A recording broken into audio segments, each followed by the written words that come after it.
సంవత్సరాల మీ కాలంలో తెలంగాణ రాష్ట్రం మీద పడి తెలంగాణ రాష్ట్ర ప్రజల సొమ్మును పందికొక్కుల్లాగా మేసి అడ్డంగా బలిసి ఈరోజు కోటీశ్వర్లైన మీరు తెలంగాణ ప్రజల గురించి మాట్లాడే హక్కు మీకు లేదు. ఎందుకంటే తెలంగాణ ప్రజలకు మీరు చేసింది శూన్యము.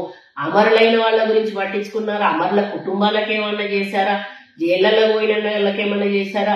ఉద్యమాలలో పాల్గొన్న వాళ్ళకి ఏమన్నా చేశారా? ఎవరికి ఏం చేయలేదు. ఉద్యమాల్లో పాల్గొన్న వాళ్ళని ఒక్కొక్కరిని మీ పార్టీల నుంచి బయటికి పంపించి ఉద్యమానికి వ్యతిరేకంగా పోరాడిన వాళ్ళని తీసుకొచ్చి మీ పార్టీలలో అందలం ఎక్కించి వాళ్ళందరూ కూడా ఈరోజు కోటీశ్వర్లు అయిన తప్పితే అసలు ఉద్యమకారులు ఎవరు కూడా ఈరోజు బాగుపడలేదు.